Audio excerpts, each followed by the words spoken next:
Welcome to today's episode. We have a special guest with us, Mr. Alexander Ford from Calgary, Canada. Welcome, sir. What is up? Thank you for having me. Appreciate you putting this together. Absolutely, absolutely, my friend. For our audience who perhaps are learning your name for the first time, I want to share a little bit about your background here.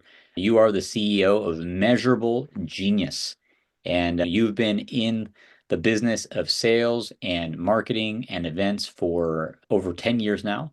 And you are a behavioral psychology expert.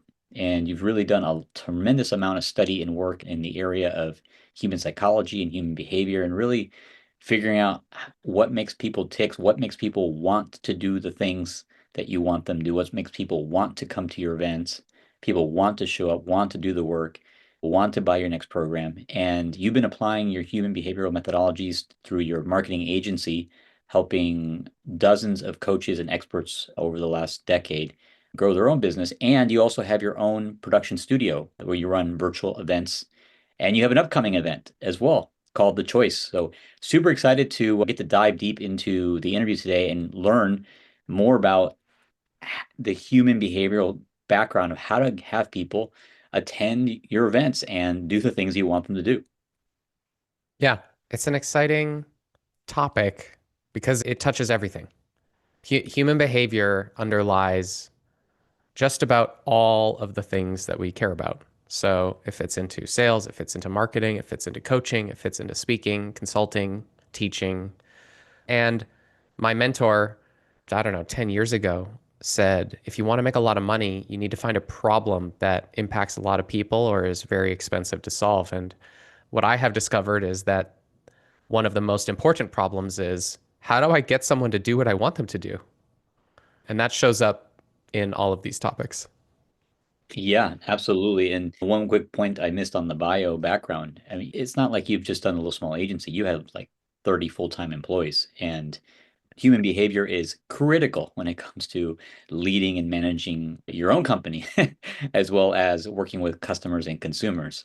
So you've definitely been around the block and you have a lot to share from experience on today's episode, which I'm really excited about. Yeah. And the three core pillars that we cover in the choice, the event that I'm running, are effectively the three domains of behavior that I think are most relevant to business owners. So the first is my own behavior. Like, how do I wake up each day and make sure that I'm aligned in my behavior with my purpose for those who are interested in like a spiritual context or in alignment with creating the life that I want or that I say that I want, or like making sure that I am moving towards a meaningful and fulfilling life, which is why I think most of us set out to be entrepreneurs to begin with. That the second being the behavior of our clients. How do we enroll people? How do we help them step into transformation? How do we help them move through their objections or their resistance? How do we help them be the person who wants to buy? Because we all want our customers to want to buy. No one wants to feel like they're manipulating. No one wants to feel like they're convincing.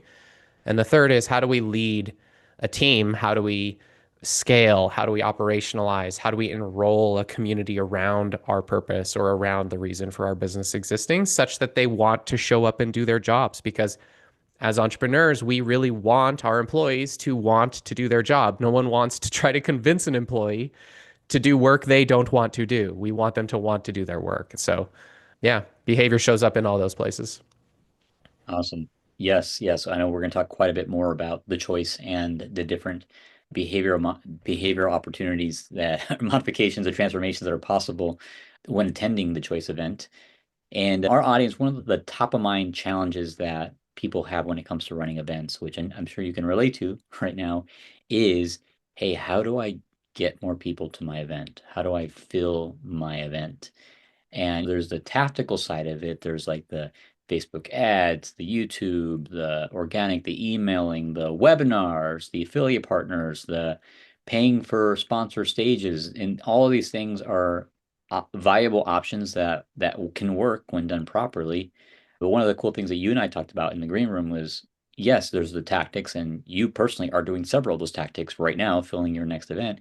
But more importantly, what is the behavior behind it? Like, how do you address the behavior of how to have people want to come attend your event? So I think that'd be a great area of focus here as we jump into this interview. To not just the tactics of an event, but what are the psychological and behavior components that you have to focus on from a messaging and marketing and communication perspective to have people want to come?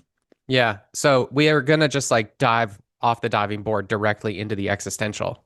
The reason that someone would want to come to any event is the same reason why they would want to buy your product or service. It's the same reason why they would want to work with you at all. And it's because this problem appears to them as if it touches on something extremely important.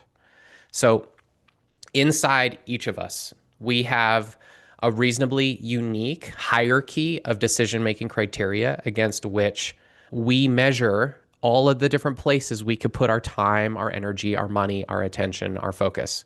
We're doing this minute by minute, second by second, day by day. We are triaging. I could put my attention here on this podcast with you. I could put my attention on a need that is appearing in my team. I could put my attention on a sales call. I could put my attention on my girlfriend or my boyfriend or my husband or my wife or my spouse or whatever. I could put my attention on my kids. And each of us is making those triage decisions against a reasonably solid hierarchy of what we consider to be important. Now, most of us don't have a very tangible sense of that hierarchy because the human nature is sort of two minds. We've got like the mind that is conscious and like thinking and feeling, and it really feels important. It thinks it's deciding things. It's like, I'm going to sit at my desk and I'm going to journal, and then I'm going to decide to lose 40 pounds. And then I'm going to wake up tomorrow surprised with ice cream in my hands, wondering what fugue state I was in and how I ended up here. And we're often sort of like, what in the hell am I doing? I'm a little bit confused about my own behavior. And then there's the part of us which is largely unconscious, and it's governed by all kinds of psychological, chemical, and biological systems, which is to some degree governing the information available to the conscious mind. So, like, we're moving through the world, information comes in, something's happening, and then our consciousness has information revealed to it. And the mechanics of that are important because stored in that unconscious set of systems is this hierarchy. And in that way, it's solid. And if we discover it, what we can realize is that we can work with it. And it's actually like one of the most important skills we can develop is working with this system, because if we understand it and we respect it, what we can then do is apply that to our customer.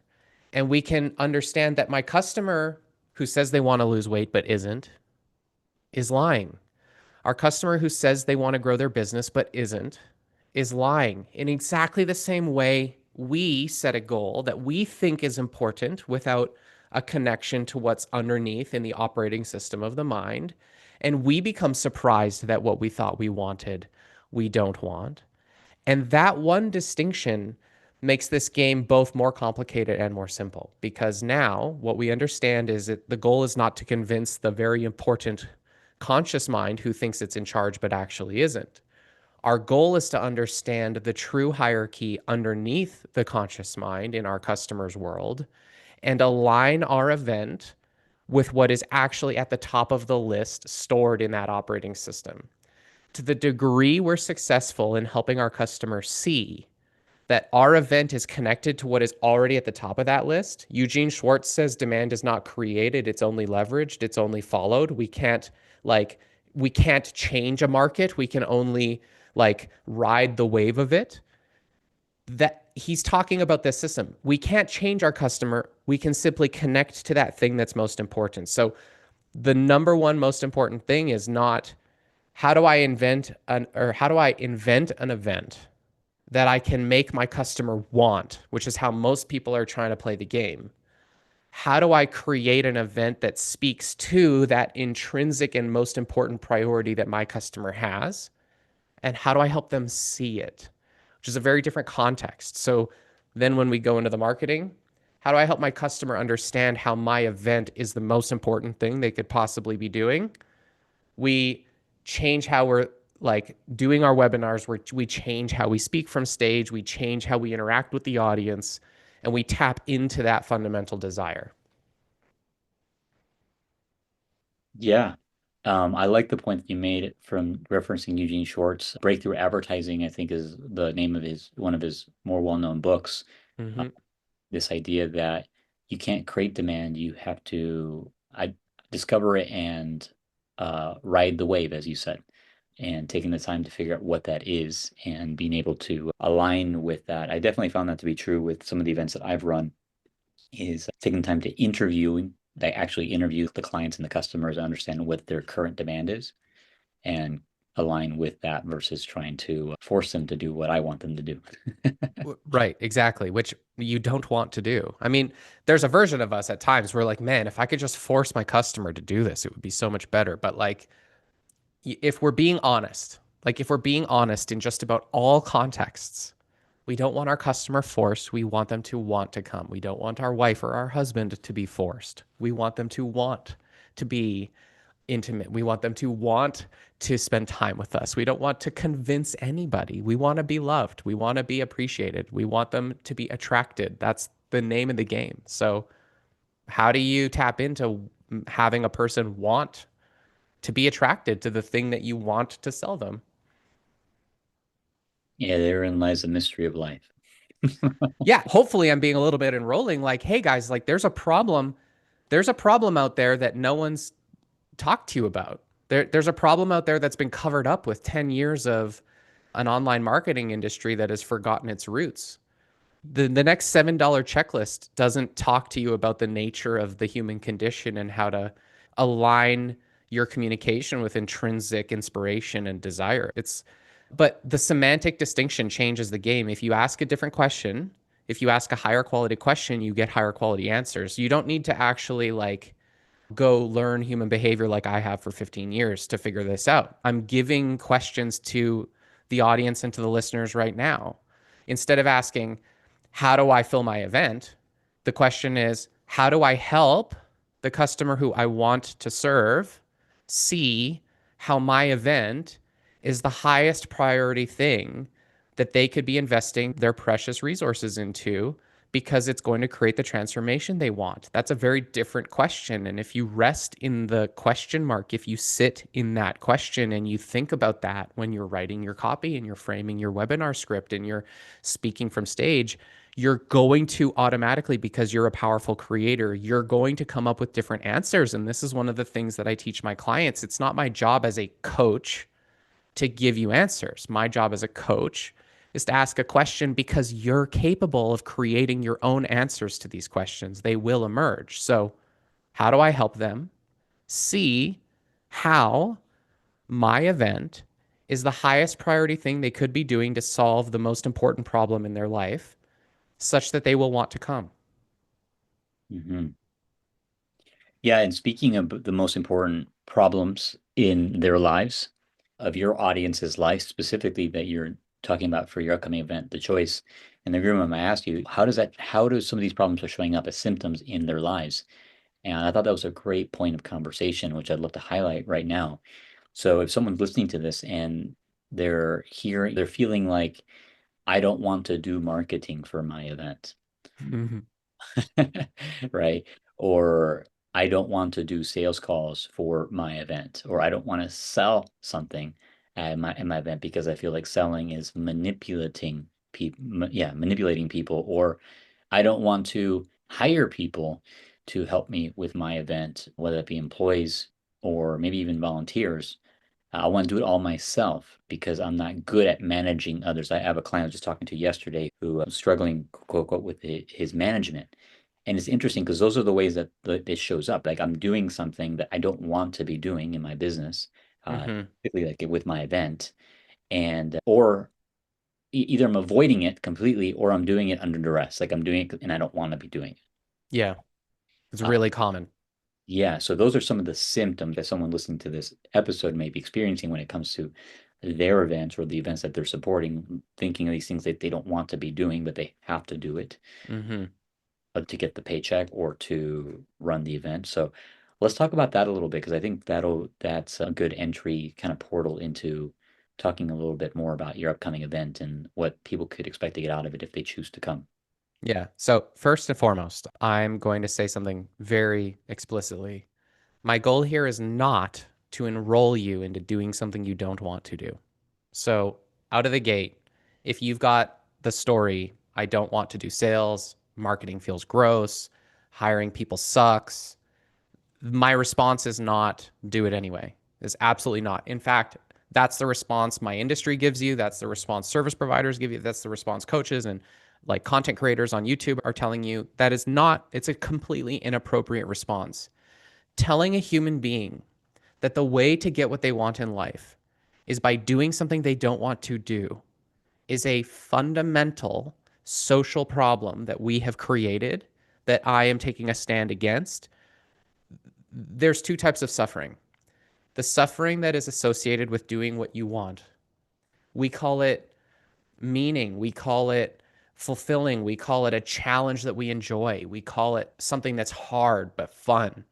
And then there's the suffering associated with doing stuff we don't want to do because we think we have to do it to get something we want, or we think we have to do it to please an authority figure like our father or our teachers or our preachers or the people that we grew up having perceptions that we're dependent on them. And if we don't keep them happy, then we're not going to survive. Like there's all this programming. And I want to like reveal a portion of the behavioral science that I teach my clients, which is when you attempt to act in a way that includes doing something you don't want to do, being someone you don't want to be, or having something you don't want to have, it's not just painful, it's consequentially damaging biologically. The brain literally demyelinates. You shift from your prefrontal cortex into the amygdala, your fight or flight and fawn responses turn on, you become dumber. You lose creativity, you lack strategic focus, you lose command, you become reactive and impulsive. You then basically look to be saved because you create a narrative of pain. And any narrative of pain without meaning requires that you look for an offsetting pleasure. And that's when you wake up in a fugue state with ice cream in your hands, wondering why you have to cope with a shitty week or a terrible month with sex, salt, sugars, fats. Pleasure. This is the animal nature, and it's a part of us and it plays a function, but it is not how we become successful entrepreneurs. So you've been taught to deploy a blunt instrument in achieving your goals, and it's not working. I just want to say that it's not working. So if you're a listener and you're feeling like there's times in your day you're pushing through, you're struggling, you're doing something you don't want to do because there's no one else around to do it, or someone's got to do it and I'm willing to eat glass to be successful, so I'll do it. I just want to put a pause or a moment between these ideas and now shift to the second half of the answer to this question, which is we have the capability to move our minds consciously into our powerful medial prefrontal cortex and become creators of intrinsic and inspired ideas. We have the ability to move into the portions of what's important to us contentually, meaning the things that are highest on our list of values.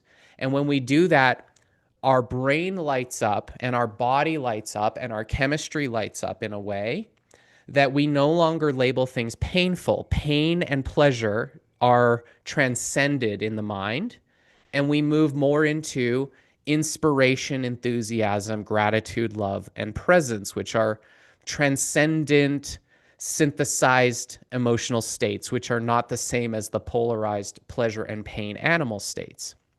And this is important because to the degree we do that, we grow. To the degree we do that, we expand our self-worth. To the degree we do that, we create the potentiality for increased influence, increased power, and increased energy. We become unlimited. We also have a tendency to take care of ourselves and take care of the people we love. We make good decisions because our brain is fully active and we're likely to move more towards what we want. And we begin to create narratives that we're getting more and more of what we want. And the name of the game in entrepreneurship or any form of growth is the following. If I have a story that when I fill my day with what's important to me, I end up with more of what I want, I create a feedback loop that says I can depend on myself to fill my day with what's important to me and therefore get more and more of what I want. But if I fill my day with what I don't want, because my story is that to the degree I push through what I don't want, I might get what I want. The problem is we're collecting evidence that what I can trust myself to do is fill my day with what I don't want. So why would I grow my business into ever greater degrees of likelihood that I am going to decide to fill my day with what I don't want? And we undermine trust in ourselves unconsciously while wearing a mask that these are good decisions because it's going to ultimately get me what I want, but those days will never come because what I want is always on the other side of the decisions I'm making today to do what I don't want. So, step number one is if I'm doing that, if I'm filling my day with what I don't want, acknowledge I don't know what I want. I actually might be asking questions that sounds like what converts best? What day of the week do people open emails more? What's going to make me more money? What's going to be fastest?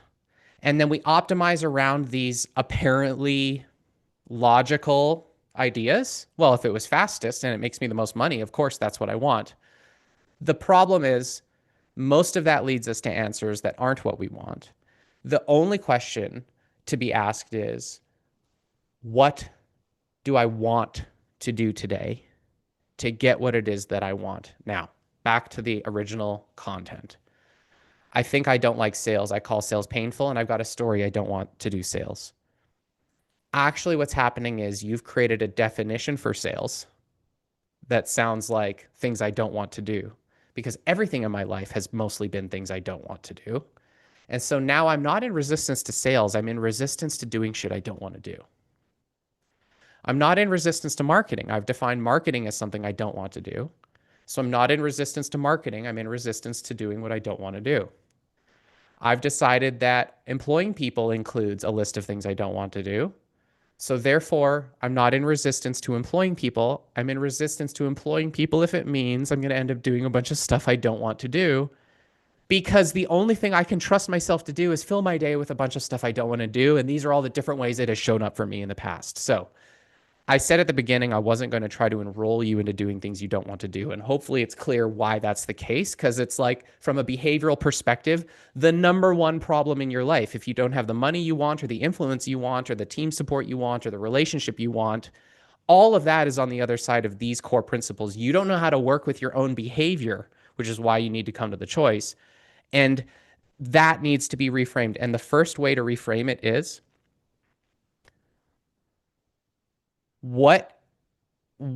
ask a different question. How would I love to sell my event in such a way that intrinsically to the activity, I enjoy the process? So instead of I'm going to do sales in a way I don't want to get something that I do want, what is a form of sales that is congruent with my values? What is a form of sales that I would enjoy? What is a form of sales, like, let's be creative, that is actually something I might love, like, want to do? So that when I'm doing it, I'm filling my life with something I want to do. What is a form of marketing that I would genuinely like? Let's redefine it. So when I do it, I have the story that it's something I want to do. And to the degree we practice this psychological feedback loop, which we can do, and this is real personal development, you don't need therapy to fix this. We collect and provide ourselves with evidence that we can depend on ourselves to make decisions in such a way that what I do with my time, my energy, my money is what I want to be doing with my time and my energy and money. And therefore, there's nowhere for me to go.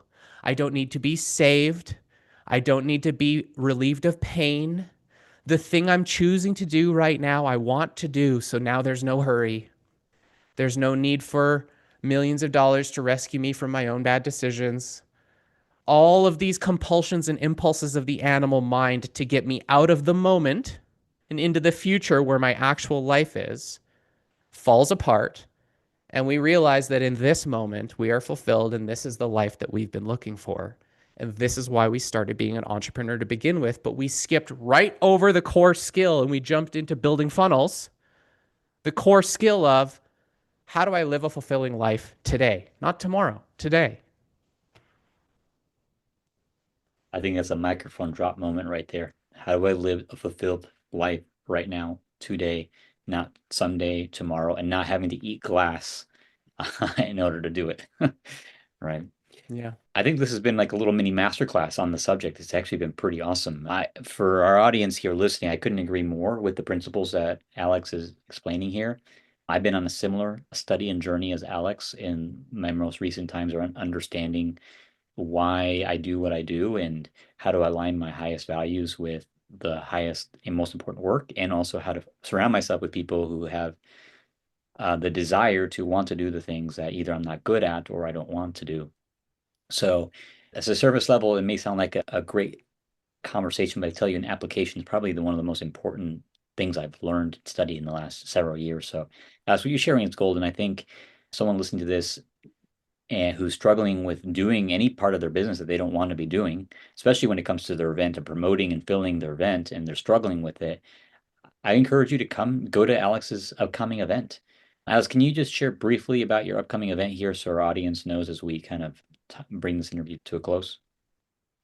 Yeah, this event is something I'm creating to step more and more fully into what I want. I've spent a lifetime doing things I don't want for clients I didn't want to help, telling this story. Even as a human behavioralist, there's a reason I studied human behavior for 10 years because I'm the worst problem for myself. Like I was my own worst enemy in this. And I constantly had this story like these parts of me like they can show up later. The part of me that loves human behavior and it loves personal development, the part of me that loves business planning and strategy and scale. Like we can do all that later once we've solved the marketing problem. That's the story that I had for 10 years. So I became a really great marketer. I became really great at creating results in marketing with my team and with my agency. But I was deeply unfulfilled because I kept doing stuff every day I didn't want to do inside the story that if I just got this done, this project finished, this next employee hired, this next responsibility delegated, if I just made enough money, if I created enough margin, if I had like a big enough business, if I had enough partners, all this stuff, then finally I'll give myself permission to do what I love. So it's meta because like the choice is an event that I truly love because it's full of what I love. And those things are one, the science of fulfillment, the science of making great decisions around what's meaningful and important to me. How do I wake up every day and moment by moment, decision by decision, act according not to my authority of the conscious mind that is like trying to do all of its decision making stuff, but act congruent with my nature. See, like I kind of this is a theory I'm fleshing out in real time as I begin to have this conversation with people more honestly. I perceive most entrepreneurs are looking for a solid foundation around which to make good decisions. How do I know I'm making a good decision in my life? Do I optimize around money? Do I optimize around my health? Do I optimize around fitness? Like what, how do I know if I'm making a good decision? How do I know if this opportunity is good? How do I know? And where I'm at is the only solid foundation for decision making is my innate intrinsic quality. For better or for worse, and I'm not saying this is fate, Alexander sprouted out of the universe with a nature. I have a nature to me. My conscious mind is like, no, I'm important. I can be anyone I want to be. Okay. And I have a nature. And so do you. You have a nature. There's a chemistry here. There's a quality and a texture to it. Like the way a fish is a fish and a bear is a bear and a tree is a tree and Alexander is an Alexander. And so my nature is the quality around which I make my best decisions. And that nature can be revealed to me if I choose to be curious and I choose to be loving and I choose to be honest and I choose to tell the truth about that nature and I choose to test and measure against my nature. And so, therefore, in that regard, I'm my most important split test. So, running split tests against my nature is day number one. Like, how do I really make good decisions every day against my nature so I can create my most fulfilling and inspired life, because life comes before business. Day two, how do we understand our clients' nature? How do we understand their intrinsic values by definition? How do I capture what's important to them and align what I want to help them with and align my narrative, my communication, my marketing with that nature such that they light up and they go, I want that. I'm not even sure why I might want it, but I can see that that's important and I'm going to go get it. That's marketing. That's day two. And then day three, how do we change these stories around scale and leadership in a business? Because entrepreneurs get stuck thinking, I don't want to hire people because hiring people isn't something I want to do. Okay, how do we transform that story so you can be helped in a way you want to be helped? Okay, because like hiring people is too narrow a definition. How do I be helped in a way I want to be helped? How do I help my wife help me? How do I help my family help me? How do I help my friends help me? How do I help my team help me? How do I build a great sales pipeline in a way that I love having a sales pipeline? How do I build a marketing machine in a way I love having a marketing machine? Instead of someone please come save me from having to do marketing. Someone please come save me from having to do sales. Someone can let's transform that story so we can be great leaders, and let's be curious about what our business, the business we want to build, that we want to lead in a way we want to live our life, works. If you want to work 3 days a week and spend a bunch of time with your family and travel, how do I build a business that gives me that? If you want to work 7 days a week like Alex Hormozy, 14 hours a day, great. How do we build a business that looks like that? I don't care. But what I do care is that we step out of the definitions given to us by others. Running a good business looks like this. It doesn't. It can look like anything you want. So day three is all about that. Awesome, my friend. Thank you for the overview for your upcoming event. Again, for our audience listening to this, we're going to include links to Alexander's website and resources and his upcoming event here somewhere near the interview series or the interview. So go ahead and go down, click the link, check out his next event. If you feel called to make the choice, register for his virtual event, The Choice, upcoming very soon, I'm sure, from when you listen to this. And if it's already past that event, I know there'll be a link there that'll probably update you to his next event. Alexander, it's been a pleasure having you here on the podcast with us. Thank you so much for being a wonderful guest with us today. Thank you for having me, Rudy. Really appreciate you.